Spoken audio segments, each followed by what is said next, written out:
ज्ञानेश्वर माऊलींची जी पालखी आहे ती सासवड गावामध्ये विसावली आहे. काल दिवे घाटाचा अवघड टप्पा पार केल्यानंतर ही पालखी जी आहे ती या ठिकाणी विसावली आहे आणि अनेक वारकरी जे आहेत ते या ठिकाणी आता आराम करत आहेत. सोबतच जर आपण पाहिलं अनेक वारकऱ्यांना पायदुखीच्या समस्या असतील, इतका अवघड घाट आणि त्यातून वाढलेलं वय, या संपूर्ण एकंदरीत विचार करता या गोष्टीचा या ठिकाणी काही जे भाविक आहेत ते चरण सेवा या ठिकाणी देत आहेत.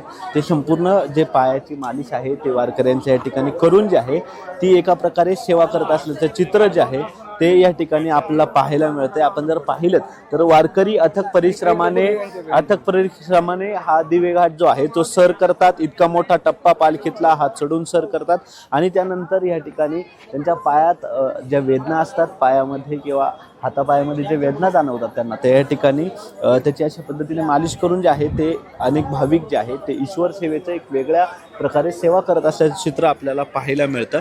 आपण जे ही सेवा देत आहेत त्यांच्याशी संवाद साधूयात, नेमक्या त्यांच्या काय भावना आहेत जाणून घेऊयात. दादा, काय सांगशील, कधीपासून तुम्ही ही सेवा करता?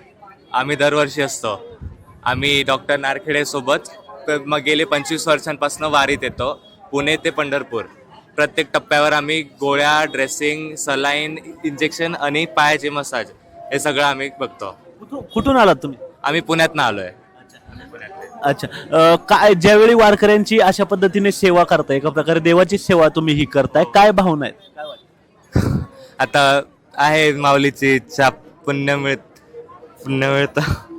आपण जर पाहिलं तर या ठिकाणी फक्त जे आहे ते वारकऱ्यांची या ठिकाणी सेवा करून जे आहे ते एका वेगळ्या प्रकारे पुण्य मिळवण्याचं काम किंवा या ठिकाणी सेवेच्या मार्फत या ठिकाणी विठ्ठल सेवेचं काम जे आहे ते या ठिकाणी हे वारकरी आणि हे नागरिक करत असल्याचं चित्र जे आहे ते या ठिकाणी पाहायला मिळतं. आपण ज्यांनी ही आता मालिश करून घेतली त्यांच्याशी बातचीत करूयात. माऊली, काय वाटलं या ठिकाणी? आराम वाटला का? जरा पाय दुखायचे कमी येते. कुठून आलात तुम्ही?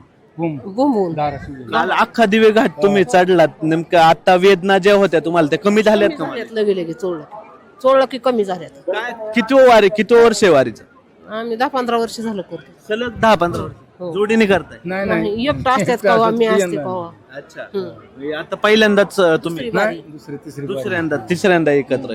अच्छा, काय वाटतं वारी करून? एकंदरीत घरी आता एवढं घर सगळं सोडून तुम्ही या ठिकाणी आलात, चिंता वाटत नाही का घरची? घराची नाही चिंता वाटत, इकडंच असावं वाटतं रोज. चिंता कशाची? नातवंड वगैरे आहेत? नातवंड. मग आता तुम्ही तुमच्या नातवंडांना सोडून वारीत आलात, खरं तर मग काय काळजी वाटतेय का घरच्यांची? नाही, काळजी फिळजी काय नाही.